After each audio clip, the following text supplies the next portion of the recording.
నభఃస్పృశం దీప్తమనేకవర్ణం వ్యాత్తాననం దీప్తవిశాలనేత్రం దృష్ట్వా హి త్వాం ప్రవ్యథితాంతరాత్మా ధృతిం న విందామి శమం చ విష్ణో.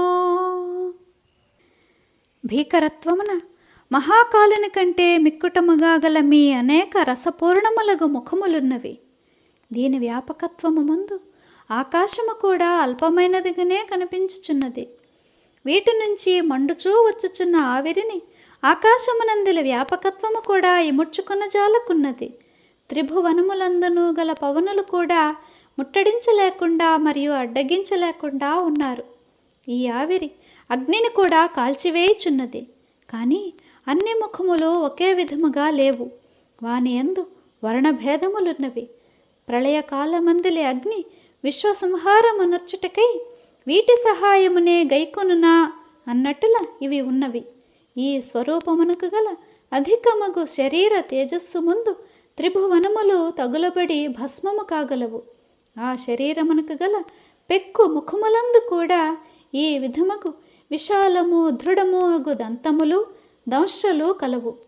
వాయువు కూడా ధనుర్వాతము కలిగినట్ల లేదా సముద్రము కూడా ఏదో గొప్పదగు వరదలో పడి కొట్టుకొని పోవుచున్నదన్నట్ల లేదా బడబానలమును వెంట నిడుకుని విషాగ్నియే సంహారమునర్చుటకు సంసిద్ధమై ఉన్నదన్నట్ల లేదా హాలాహల విషము అగ్నిని భక్షించుచున్నదన్నట్ల లేదా అన్నింటినీ మించిన ఆశ్చర్యకరమగు రూపమునందు మృత్యువునకు మరొక మృత్యు సహాయము లభించినదన్నట్ల ఈ సర్వ సంహారక తేజస్సునందు ఈ రీతిని ఈ ముఖములున్నట్ల తోచుచున్నది.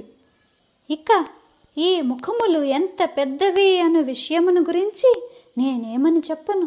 ఇది అంతరాళము బ్రద్దలై ఆకాశమును నలువైపులా ముట్టడించినదా అన్నట్ల లేదా భూమిని చంకయందిడుకుని హిరణ్యాక్షుడు బిలమున దూరినట్ల లేదా పాతాళమునందలి మహాదేవుడు పాతాళ గుహను తెరచనా అన్నట్టుల ఉన్నది.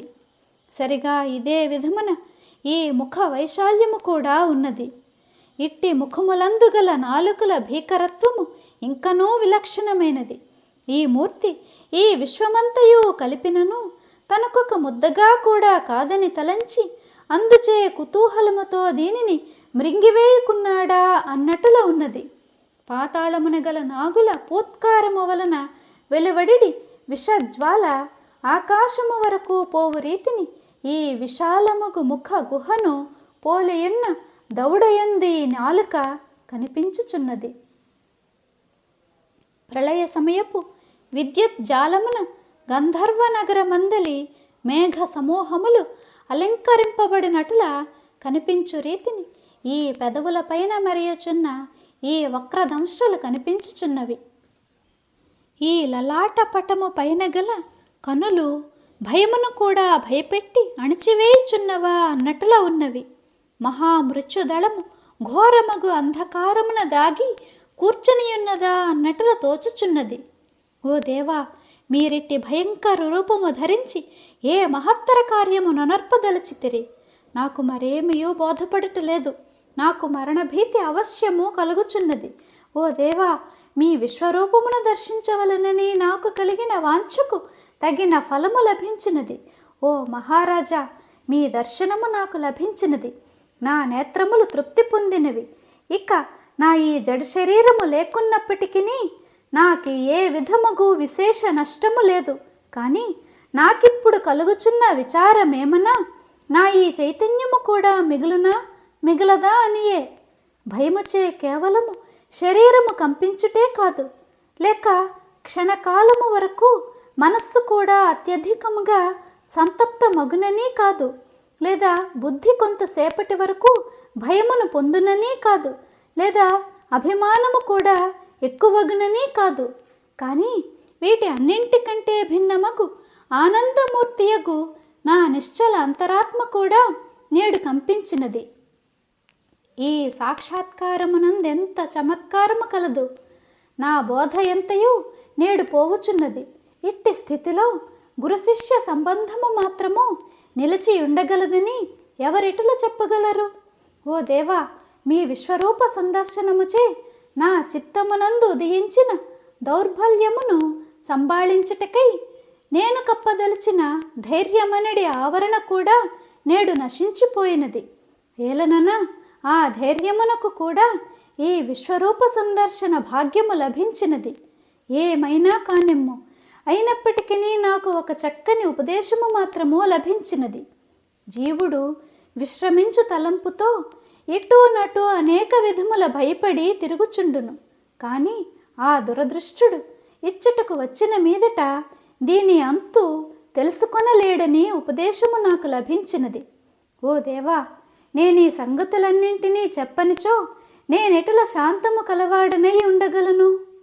దంశ్రాకరాళాని చ తే ముఖాని దృష్ట్వైవ కాలానల సన్నిభాని దిశో న జానే న లభే చ శర్మ ప్రసీద దేవేశ జగన్నివాస.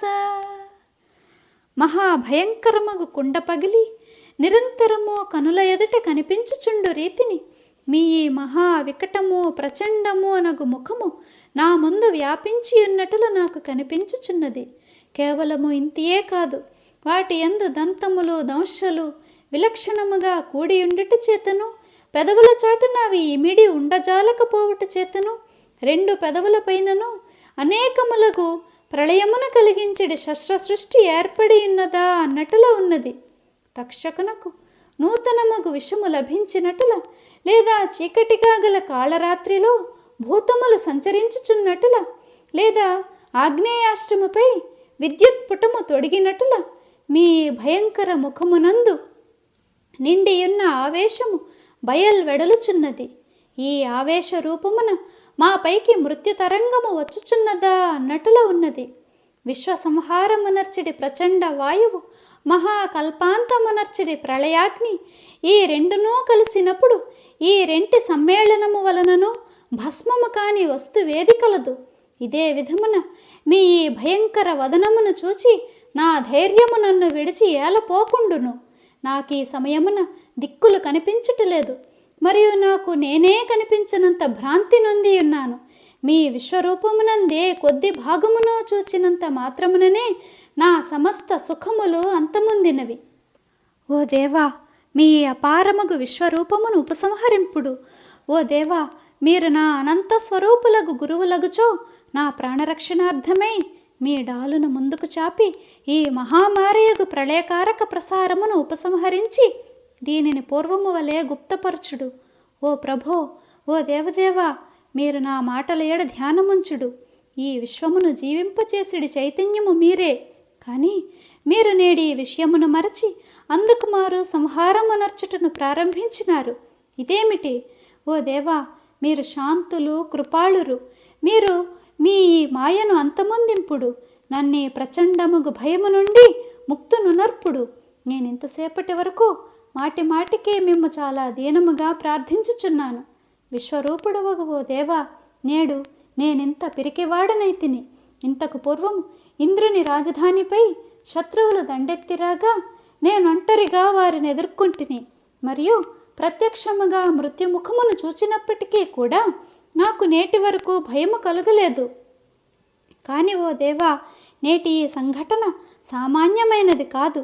ఈ సమయమున మీరు కాలుని కూడా పరాజిత్నునర్చి సమస్త విశ్వముతో పాటు నన్ను కూడా పానమనర్పగోరుచున్నారు. వాస్తవముగా చూచినచో ఇదే విధముగు ప్రళయకాలమూ కాదు, కానీ మధ్యలోనే ఏల మీ ఈ కాలస్వరూప దర్శనమైనదో బోధపడుకున్నది. తత్క్షణమే ఈ అభాగ్య త్రిభువన గోళము అల్పాయువు గలదైనది. దేవుడు కూడా ఈ సమయమున ఎటులు తారుమారైనాడు. నేను శాంతిని పొంద ప్రయత్నించి తిని, కానీ మధ్య ఎందే విఘ్నము తటస్థించినది. అయ్యయ్యో, ఇప్పుడు నిస్సందేహముగా ఈ జగత్తంతయు సంహరింపబడినది. మహారాజా, మీరు నిజముగానే ఈ విశ్వమును కబళింపగోరుచున్నారా? మీరు మీ అసంఖ్యాకములకు ముఖములను చూపి నలువైపులను గల సేనలను కబళించుచున్నట్టుల నాకు ప్రత్యక్షముగా కనిపించుటలేదా?